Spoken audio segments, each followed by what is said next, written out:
Assalamualaikum warahmatullahi wabarakatuh.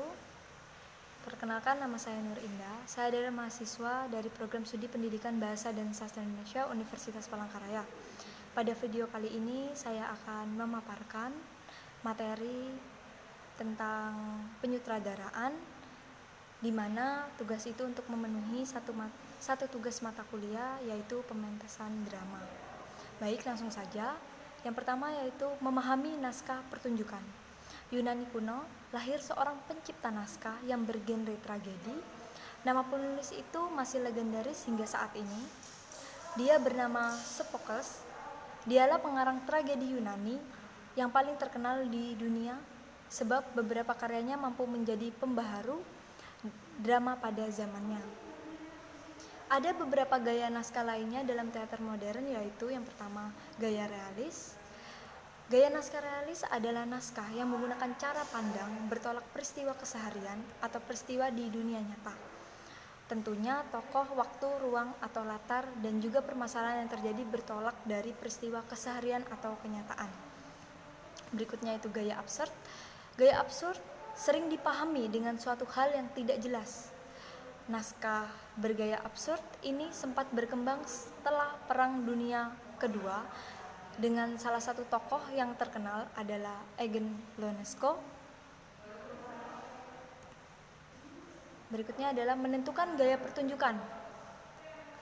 Yang pertama, mengolah gaya naskah menjadi gaya pertunjukan. Ketika pertama kali seorang sutradara memegang naskah, maka dia harus mampu menganalisis gaya naskah tersebut.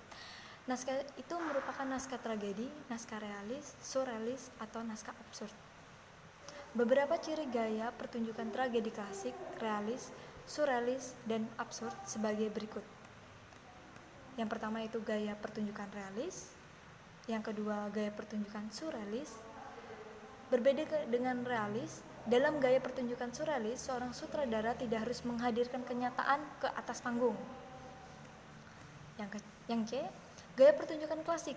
Gaya pertunjukan klasik seringkali dimainkan untuk menggarap naskah-naskah tragedi. Berikutnya yang D, gaya pertunjukan musikal.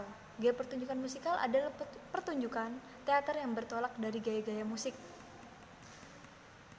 Yang kedua yaitu praktik.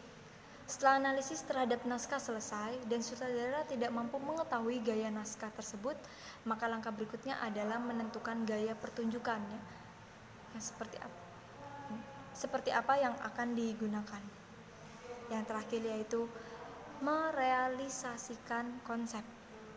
Merealisasikan konsep penyutradaraan dengan mengimplementasikan analisis naskah dan gaya pertunjukan dalam bentuk pelatihan tahap demi tahap, seperti menyusun jadwal pelatihan, tekstur, sampai latihan akhir dan pementasan. Itu tadi adalah pemaparan materi yang dapat saya sampaikan. Semoga bermanfaat dan terima kasih telah menonton video ini. Wassalamualaikum warahmatullahi wabarakatuh.